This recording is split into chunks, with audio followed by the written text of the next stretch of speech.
मियो ने काले मांस वाले चिकन में सारी सामग्री भर दी। वो डिश बनाने के लिए पूरी तरह तैयार थी। तभी उसे पता चला कि बर्तन का ढक्कन गायब हो गया है।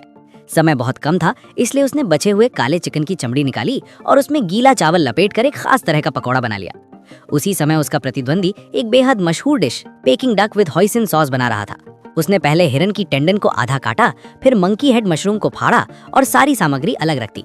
इसके बाद उसने सभी मसालों को एक कटोरे में डालकर बड़े स्टीमर में भाप देना शुरू कर दिया। दूसरी ओर बिना ढक्कन की मियो की डिश बहुत समय ले रही थी। उसकी टीम के साथियों ने उसे सलाह दी कि वो ये डिश छोड़ दे, लेकिन वो और इंतजार करने पर अड़ी रही। तभी उसका दोस्त आया। वो अपने साथ एक अजीब सा ढक्कन लेकर आया। समय बहुत कम बचा था।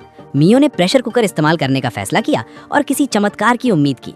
कुछ देर बाद जैसे ही कुकर से भाप निकलने लगी, सब लोग चौंक गए। उन्होंने ऐसी मशीन पहले कभी नहीं देखी थी। मियो समझ गई कि चिकन पक चुका है। जैसे ही उसने ढक्कन खोला, एक जबरदस्त महक पूरे महल में फैल गई। काउंटडाउन खत्म होते ही दोनों डिश पूरी तरह तैयार थी। जजों ने सबसे पहले प्रतिद्वंदी की Peking duck with hoisin sauce चखी। स्वाद इतना शानदार था कि जज भावुक हो गए। उनकी आंखों में आंसू आ गए।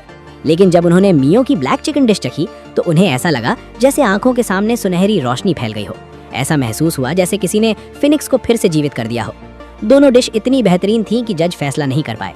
आखिरकार उन्होंने तय किया कि दोनों टीमें एक दूसरे का खाना चखेंगी और उन रायों को जजों के स्कोर के साथ जोड़कर विजेता चुना जाएगा। चखने के दौरान विरोधी टीम के एक शेफ ने हाना की डिश चखने से मना कर दिया।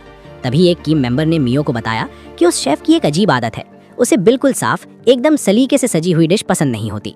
ये सुनकर मियो ने अपनी डिश दोबारा देखा और जानबूझकर उसे थोड़ा बेतरतीब बना दिया। जब शेफ ने वो अस्त व्यस्त सा कटोरा देखा तो वो खुश होकर खाने लगा। तभी सबको समझ आया कि उसे परफेक्ट दिखने वाला खाना नहीं बल्कि प्राकृतिक खाना पसंद है। मियो ने उसकी इस आदत को समझ लिया था और जानबूझकर अपनी प्रस्तुति बदल दी थी। इसी समझदारी की वजह से मियो ने प्रतियोगिता जीत ली।